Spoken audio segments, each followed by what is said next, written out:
Thomas Miller loved space. At 8 years old, he collected model ships, memorized star charts, and dreamed of visiting every planet in the galaxy.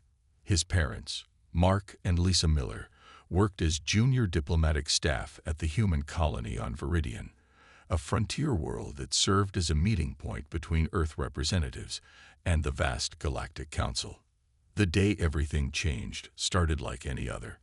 The colony buzzed with activity as officials prepared for the arrival of council delegates. Security measures tightened, but Thomas, ever curious, found ways to explore despite the restrictions. "Stay in the residence area today," his mother had warned that morning. "The visitors don't always understand our ways." Thomas had nodded, but the allure of seeing real alien diplomats proved too tempting. He slipped away during lunch, following service corridors he discovered during previous adventures. His small frame allowed him to duck behind supply crates when guards passed. The council ship landed with impressive ceremony. Thomas watched from behind an air vent as tall, blue-skinned beings with elaborate headpieces descended the ramp. Their leader, High Commander Drav, moved with cold precision, flanked by security forces carrying weapons unlike anything Thomas had seen before. "The human colony appears adequate," Drav noted to an aide, "though their security remains primitive." Thomas followed at a distance, eventually reaching a temporary command center the council had established. The doors stood partly open as technicians moved equipment inside. With the adults distracted, Thomas slipped through, eyes wide at the glowing consoles and hovering displays. One terminal sat unattended, its screen pulsing with symbols that shifted and changed. Thomas approached, fingers hovering over the strange controls. Just one touch, he thought, just to say he'd interacted with real alien technology. His small hand made contact with the interface. Alarms blared instantly. Before Thomas could move, Council security forces surrounded him. High Commander Drav strode forward, ice cold. "Security breach. Detain the infiltrator," Drav ordered. "He's just a child," shouted a human technician from across the room. The council guards ignored the protest. One raised a neural disruptor, a weapon meant for subduing adult threats, and fired directly at Thomas. The boy collapsed, body convulsing as the energy tore through his developing nervous system. When human security finally pushed through, they found Thomas unconscious, his small body damaged in ways that would never fully heal. Mark and Lisa Miller rushed to the medical facility, faces pale with shock. "What happened?" Mark demanded as doctors worked frantically over his son. The colony governor looked grim. Council security classified him as an intruder. They used full force before anyone could stop them. "He's a child," Lisa cried. "He's just a curious child." When Thomas stabilized, the diagnosis crushed what hope remained. Permanent damage to his motor functions, potential cognitive impairment, years of rehabilitation ahead with uncertain results. Mark Miller, hands shaking, filed a formal complaint with the council. Their response came within hours, a cold, formal statement. The security response followed standard protocol for unauthorized access to council diplomatic systems. While regrettable, the human youth's actions constituted a breach of security. The council claims immunity under Galactic Treaty Section 47.3. No apology, no reparations, no justice. When the human ambassador demanded a meeting with Drav, the commander merely shrugged. "Your offspring lack proper discipline. Consider this a learning opportunity for your species." News traveled quickly through human space. On view screens across 100 worlds, people watched footage of a small boy being carried from the diplomatic center, broken by those who claimed to represent galactic civilization. In orbit above Viridian, Admiral James Wilson received the report on his flagship's bridge. His expression remained neutral, but his knuckles turned white as he gripped the datapad. "Set course for Earth," he ordered quietly, "and send a private message to Central Command. Code level, Crimson." The first seeds of humanity's response had been planted. Admiral James Wilson stood at Thomas Miller's bedside 3 days after the incident, The boy lay still, medical devices monitoring his damaged nervous system. Wilson, a tall man with gray at his temples and eyes that had seen too much war, removed his cap and placed a gentle hand on Thomas's arm. "I promise you this will not stand," he whispered to the sleeping child. Outside the room, Mark and Lisa Miller waited, their faces etched with grief and exhaustion. "What happens now, Admiral?" Mark asked, voice hollow. Wilson's face hardened. "Officially, we continue diplomatic protests through proper channels.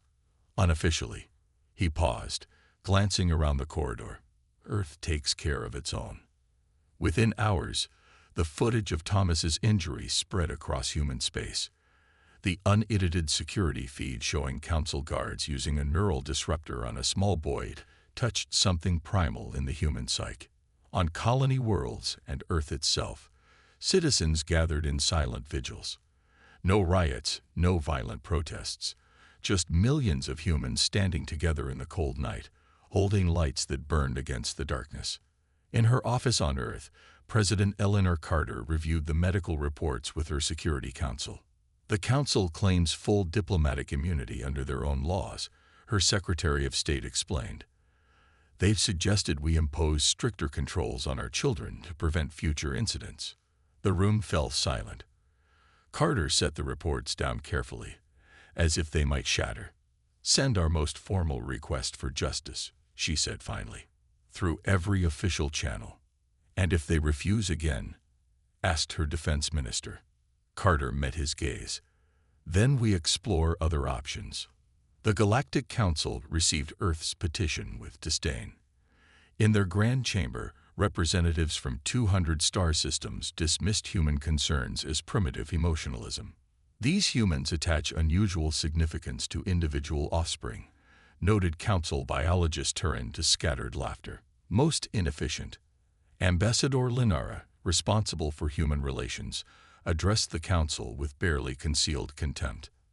"The human child accessed restricted systems containing sensitive information. Our response followed long-established security protocols. Their emotional attachment to damaged young is irrational. The species produces offspring at a sufficient rate to replace losses." The Council voted unanimously to reject Earth's petition. Their official response cited human cultural backwardness and suggested Earth reconsider its position within galactic society. That night, after the formal session, Linera met with High Commander Drav over ceremonial drinks. "The humans continue their protests," she remarked.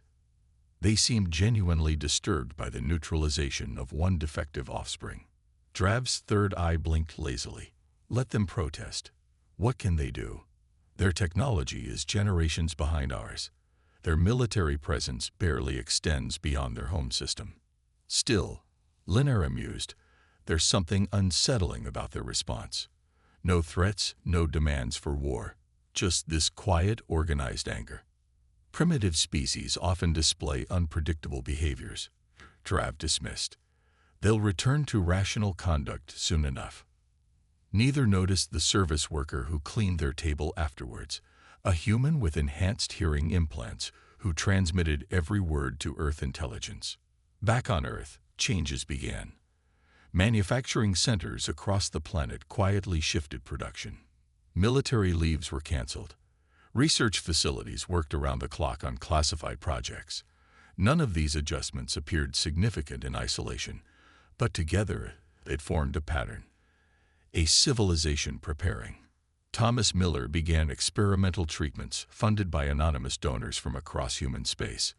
His medical care suddenly included technologies previously unavailable to civilians. In the Miller home, a delivery arrived, a small handcrafted wooden box containing medals of service from military units throughout human space, each with a note bearing the same message: "We stand with Thomas." Admiral Wilson received reports from his intelligence officers about these developments while reviewing new weapon designs. "The Council still believes we're just emotional and helpless," his intelligence chief reported. Wilson nodded. "Good. Let them think that a while longer." He turned to look at a star chart where Council worlds glowed in red. Humanity has never been good at forgetting harm done to our children. Deep beneath the Rocky Mountains, in a facility that officially didn't exist, General Laura Hayes studied the holographic display of Council defense systems. 20 military scientists worked around her, each focused on different aspects of alien technology. Their shield frequencies change on a rotating pattern, said Dr. Morgan, pointing to pulsing blue lines. But we've identified a 3-second vulnerability during the cycle. Hayes nodded. Can we exploit it? Already working on it, Morgan replied, sliding a schematic forward. This projectile weapon fires in bursts timed precisely to the shield rhythm. Testing shows 89% penetration. This scene repeated in secret facilities across Earth and its colonies, while diplomats continued sending polite but firm requests for justice. Humanity's industrial and military complex transformed with quiet efficiency. Factories that once produced civilian ships now created components for new weapon systems. Public announcements claimed this was for infrastructure improvements. No outward signs pointed to preparation for conflict. Humans had learned from history that surprise held immense tactical value. Admiral Wilson personally supervised the creation of Task Force Retribution. He selected commanders not for their aggression, but for their precision and emotional control. We aren't seeking destruction, he told them during their first briefing. We want justice, delivered with surgical precision. Commander Alex Reed, a special operations veteran, led the team that would infiltrate Council space. On a remote training ground on Mars, his operatives practiced with new stealth technology designed to bypass Council sensors. These suits can mask your biological signatures, the technician explained, helping Reed into the sleek black uniform. Their systems are programmed to recognize specific life signs. As far as their sensors are concerned, you'll register as maintenance drones. Reed's team spent months learning Council languages, customs, and security protocols. They studied architectural plans obtained through human allies within Council service industries. Every team member memorized the faces of officials responsible for the Thomas Miller incident. Meanwhile, Thomas himself fought his own battle. In a specialized medical facility in Geneva, doctors used experimental treatments to repair his damaged nervous system. Dr. Anna Powell, the lead physician, made notes as Thomas attempted to move his right arm. That's excellent progress, she encouraged as his fingers twitched slightly. Thomas looked up with determined eyes. Will I ever walk again? Powell smiled gently. 6 weeks ago, you couldn't move your fingers. Now look at them. We take one step at a time. What Thomas didn't know was that his treatments utilized medical technology reverse-engineered from Council designs, obtained through channels no official would acknowledge. Across human space, military vessels underwent quiet modifications. Civilian ships received upgrades that could transform them from transports to combat support at a moment's notice. Special emphasis went to electronic warfare systems capable of disrupting Council communications. In the asteroid belt, automated mining facilities increased production of strategic materials. The official explanation cited economic expansion, but the raw materials flowed to military shipyards hidden on the far side of Neptune. Council intelligence noted some of these activities but misinterpreted their significance. Their reports mentioned unusual resource allocation patterns, but concluded humans were simply improving their defensive capabilities, a natural response from a species feeling threatened. High Analyst Grohl of Council Security drafted a brief assessment. Human military preparations remain primitive by Council standards. Their technologies pose no significant threat to our dominance. Their activities likely represent emotional posturing rather than serious preparations for conflict. The report was filed and largely forgotten. Only one Council member, Science Minister Vex, expressed concern during a private meeting with Linara. Humans display unusual persistence, Vex noted. Their social structure becomes more unified in response to perceived threats against their young. Linara dismissed his worry. Their biological instincts make them predictable. They'll expend resources on this emotional response, then return to rational behavior. In Earth orbit, Admiral Wilson received the latest intelligence about Council dismissals of human capabilities. He smiled faintly as he signed the authorization for the final phase of preparations. History is full of powerful empires who underestimated supposedly weaker opponents, he murmured to his aide, particularly those with something precious to protect. 6 months after Thomas Miller's injury, Earth Ambassador Robert Allen stood before the Galactic Council. The Grand Chamber, with its soaring crystalline dome and hovering platforms for 200 species, fell silent as the human took his position at the speaker's podium. Allen carried a single data tablet. No notes, no diplomatic aids. His gray suit appeared simple next to the elaborate robes and bioluminescent garments of council representatives. Distinguished members of the Galactic Council, Allen began, his voice steady. I come before you one final time regarding the incident involving Thomas Miller. A ripple of whispers spread through the chamber. Many council members had expected humans to abandon this matter months ago. Incident.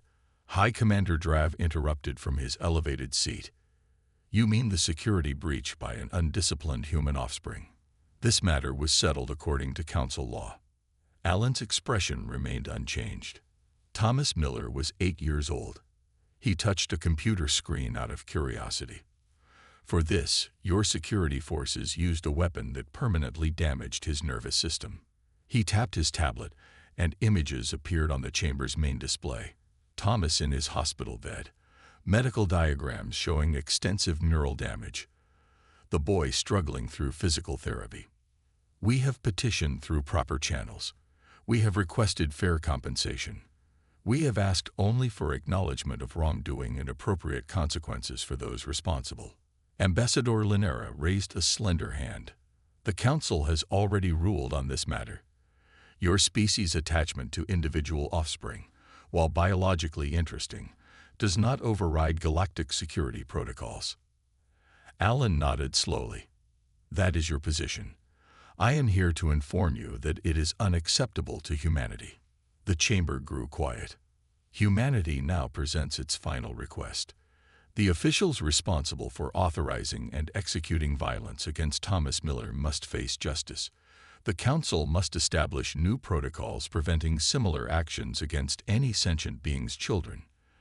And Thomas Miller's family must receive compensation equal to what any Council member's family would receive under similar circumstances. High Commander Drav stood, towering over his platform.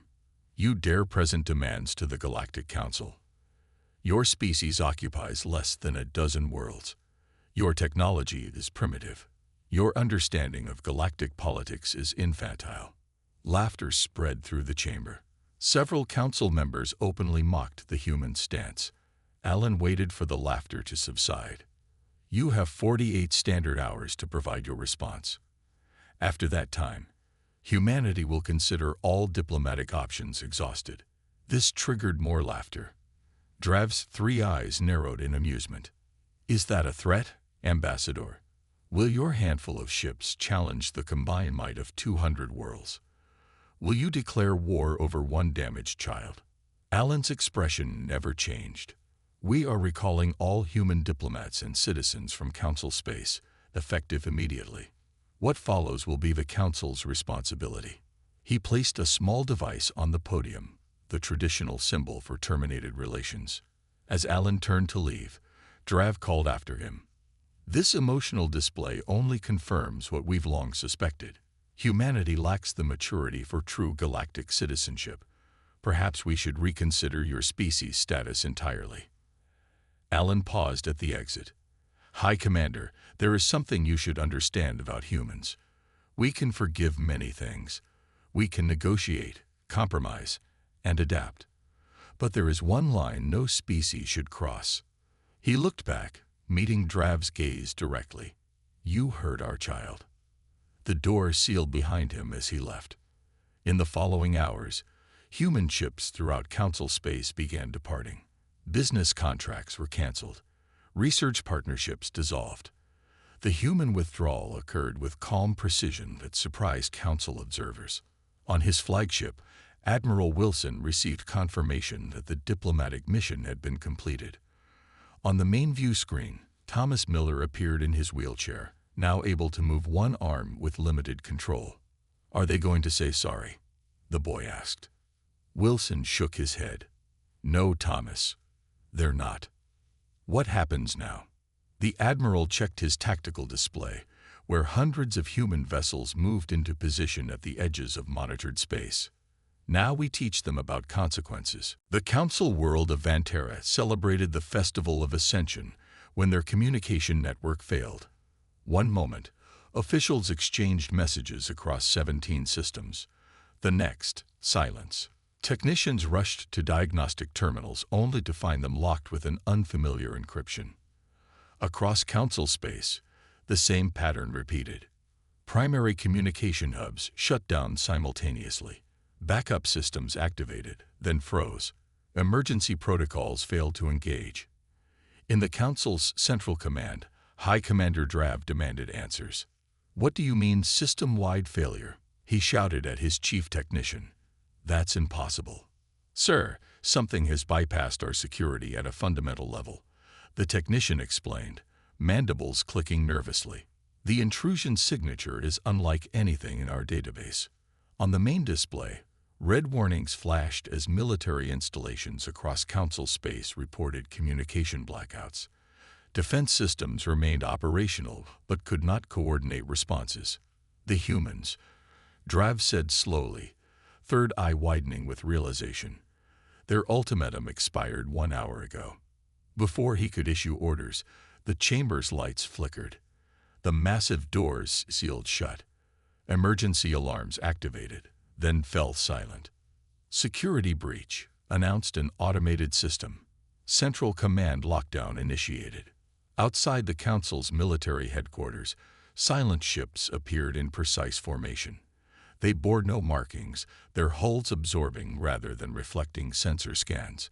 From these vessels launched smaller craft, each targeting specific points in the defense grid. Commander Alex Reed led the first insertion team. His squad, equipped with the stealth technology that rendered them invisible to Council sensors, breached the outer security perimeter without triggering alarms. "Team 1 in position," Reed whispered into his comm. "Proceeding to primary target." Similar teams infiltrated key installations across the Council capital. Their objectives were not random destruction but surgical precision. Disable command structures, isolate leadership, extract specific individuals. Admiral Wilson directed the operation from his flagship, the Retribution. Holographic displays showed real-time updates from each strike team. Unlike traditional military assaults, this operation minimized casualties while maximizing strategic impact. "Status report," Wilson commanded. Communication networks neutralized across 87% of Council space, his tactical officer replied. "Their military vessels are operational but unable to coordinate. Civilian infrastructure remains untouched as ordered." Wilson nodded with grim satisfaction. "And our primary targets?" "Teams are converging on High Command now. Ambassador Linara's location is confirmed. Strike teams report minimal resistance." Inside Central Command, Drav ordered his personal guard to secure the chamber. "Deploy all available forces. Contact the defense fleet." "Communications are down, sir," an aide reported. "And there's something else. Our internal sensors detect no intruders, but security personnel report direct encounters with invisible attackers." The chamber's reinforced doors began to glow red as something cut through from the outside. Drav drew his ceremonial weapon, a gesture more symbolic than practical. The doors fell inward with a thunderous crash. Through billowing smoke stepped human soldiers in black armor. They moved with practiced efficiency, neutralizing Drav's guards with weapons that caused immediate unconsciousness rather than death. Commander Reed stepped forward, removing his helmet to look Drav directly in his 3 eyes. "High Commander Drav, by authority of United Earth Command, you are being detained to face justice for crimes against Thomas Miller and humanity." Drav raised his weapon. "The Council does not recognize human authority." Reed did not flinch. "We're not asking for recognition." A precise shot from Reed's sidearm sent Drav collapsing to the floor, paralyzed but conscious. Across council space, similar scenes unfolded. Key officials responsible for the Thomas Miller incident were extracted from offices, homes, and secure facilities. In each case, human forces operated with restraint, disabling rather than killing, targeting individuals rather than populations. On Vantara, Ambassador Linera was enjoying dinner when her security detail fell unconscious around her. A human woman in unmarked military attire approached her table. "What is the meaning of this?" Linera demanded. "Do you understand the consequences of attacking the council, Ambassador?" The human officer smiled thinly. "Better than you understood the consequences of harming the human child." Admiral Wilson watched as reports confirmed the capture of all primary targets. The operation had required just 97 minutes from start to completion. "Send word to Earth," he ordered. "Phase 1 complete. Preparing for Phase 2.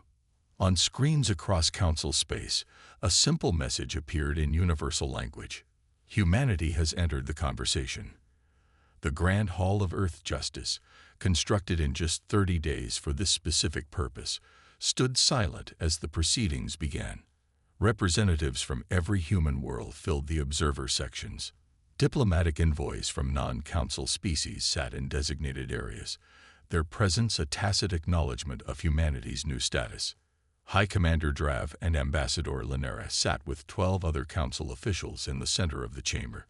They wore no restraints, but neural inhibitors prevented any aggressive action. Around them, human security personnel maintained a respectful but vigilant watch. President Eleanor Carter entered, followed by Admiral Wilson, and the 7 judges selected to oversee the tribunal. Unlike traditional courts, this tribunal included not only legal experts but also medical specialists, child development professionals, and ethicists. "This tribunal is now in session," announced Chief Justice Garcia. "We gather to address actions taken against Thomas Miller and to consider evidence of broader patterns of conduct by Galactic Council representatives." Drav stood, his 3 eyes blinking in sequence, a sign of extreme agitation in his species. "I do not recognize this court's authority," he declared. "The Galactic Council has sole jurisdiction over actions taken by its representatives." Justice Garcia nodded calmly. "Your objection is noted. However, this tribunal proceeds under the Universal Rights Doctrine, which all sentient species, including your own, have acknowledged in principle if not in practice." The first evidence presented came from Thomas Miller himself. Now 9 years old, he entered the chamber in a hovering medical chair. Though still partially paralyzed, months of treatment had improved his condition enough for limited mobility in his upper body. "Thomas," Justice Garcia said gently, "can you tell us what happened that day at the diplomatic center?" The boy's voice trembled slightly, but his words came clear. "I just wanted to see what the alien computer looked like.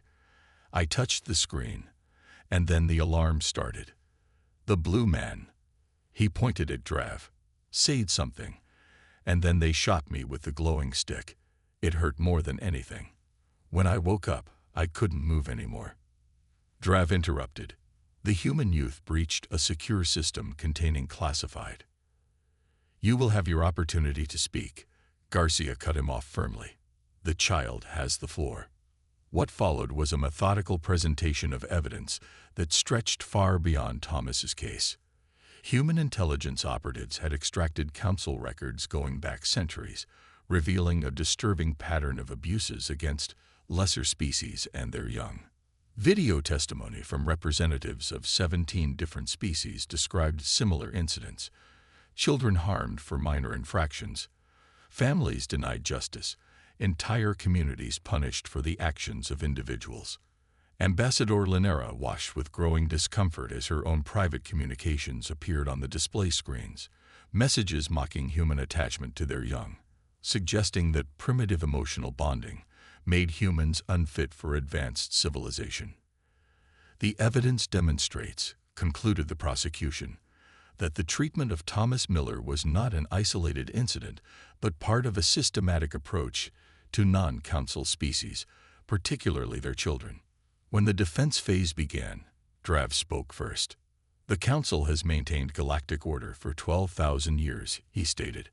Our protocols exist for security reasons beyond human understanding. The incident with the Miller offspring, while regrettable, followed established procedures for security breaches. Justice Garcia leaned forward. Would these procedures apply equally if the child belonged to a council species? The chamber fell silent as Drav hesitated. That would be unlikely to occur. Council young are properly supervised. The judgment came 3 days later. The tribunal found all 14 council officials guilty of crimes against sentience. The sentence, however, surprised many, including the defendants themselves. You will not be imprisoned, Justice Garcia announced. Instead, each of you will serve 10 years providing direct care to children injured in conflicts throughout the galaxy, beginning with Thomas Miller and others harmed by council actions. Drav's face registered shock. You expect us to become caretakers for human offspring. Admiral Wilson spoke for the first time during the proceedings. No, High Commander. We expect you to learn why we fought for one child. Outside the tribunal hall, representatives from dozens of species waited to meet with human delegates. The Council's iron grip on galactic politics had been broken not by superior firepower, but by humanity's unwavering commitment to justice for a single child. Thomas Miller, watching the proceedings from a special observation area, turned to his mother. Did we win? He asked. Lisa Miller brushed his hair gently.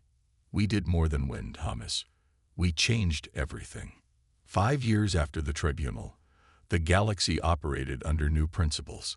The Grand Alliance replaced the Galactic Council, with leadership rotating among member species. Humanity had declined permanent leadership positions, preferring to serve as architects rather than rulers of the new system. On Viridian, where everything began, a monument now stood at the site of the diplomatic center. A simple stone column bore the inscription, "For Thomas Miller and all children, justice remembers." Thomas himself, now 14, walked with a slight limp but otherwise showed remarkable recovery. The neural regeneration treatments, once experimental, had become standard care across Alliance space for similar injuries. He stood beside Admiral Wilson, watching as representatives from 32 species gathered for the annual Remembrance Day. Do you ever think about Commander Drav? Thomas asked. Wilson nodded. I visited his assignment last month. He works at the Rehabilitation Center on Proxima Colony. Has he changed? 3 years of helping injured children does change most beings, Wilson replied, even those as rigid as Drav.